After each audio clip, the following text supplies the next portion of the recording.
সকলকে নমস্কাৰ আৰু মই আছোঁ এতিয়া মোৰ জোনালী সেন্দুৰীয়ালীৰ নতুন ষ্টুডিঅ' ZJ মিউজিক ষ্টুডিঅ' আৰু আপোনালোকে দেখিছে চাৰিওফালে অকল গছ, বিভিন্ন ধৰণৰ গছ। মই ষ্টুডিঅ'টো বনোৱাৰ আগতে গছবিলাক লগাই লৈছোঁ আৰু এই গোটেই বছৰটো আমি ঘৰৰ ফল মূল খাইছোঁ, চব্জি খাইছোঁ ষ্টুডিঅ'ৰ, আৰু এটা সম্পূৰ্ণ গ্ৰীণ পৰিৱেশ। ঘৰটো মই গ্ৰীণ ৰাখিছোঁ সেইকাৰণে যিমান পাৰি ষ্টুডিঅ'টো। আৰু সম্প্ৰতি এটা হুলস্থুল এটা চলি আছে গছ কটাক লৈ। বিভিন্ন জেগাত দেখিছোঁ ডাঙৰ ডাঙৰ গছ কাটি দিবলগীয়া হৈছে, ৰাস্তা বনিছে, তাত কিবা বেলেগ বস্তু বনিছে।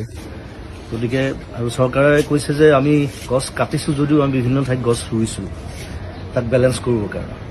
কিন্তু এতিয়া কিছুমান জেগা আছে, যেনে ৰিচেণ্টলি যিটো হুলস্থুল চলি আছে দীঘলী পুখুৰীৰ সেই পুৰণা গছখিনিক লৈ পেলাই। এতিয়া সেই গছখিনি হৈছে গোটেই দীঘলী পুখুৰীটোৰ সৌন্দৰ্য। এতিয়া সেইখিনি গছ কাটি যদি বেলেগ জেগাত গছ ৰুৱেও সেই দীঘলী পুখুৰীৰ সৌন্দৰ্যটো ঘূৰি আহিবনে, এইটো এটা ডাঙৰ প্ৰশ্ন। ৰিচেণ্টলি দেখিলোঁ আগৰতলাত পুৰণা গছ নাকাটিবৰ কাৰণে ফ্লাইঅভাৰৰ পেটাৰ্ণ সলনি কৰা হৈছে। গতিকে সেইটো বস্তু আমাৰ ইয়াতো সম্ভৱ মই ভাবোঁ। গতিকে মই চৰকাৰক আবেদন জনাইছোঁ যে যদি কিবা অপশ্যন আছে তেওঁলোকে সেই অপশ্যন গ্ৰহণ কৰক, যাতে সেই গছকেইজোপা দীঘলী পুখুৰী আমি বচাব পাৰোঁ। সেইটো মোৰ ফালৰ পৰা অনুৰোধ, সমগ্ৰ অসমবাসীৰ ফালৰ পৰা অনুৰোধ। আৰু ধন্যবাদ জনাইছোঁ সকলোকে।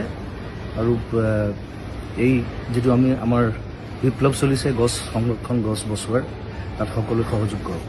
ধন্যবাদ, থেংক ইউ, বাই বাই।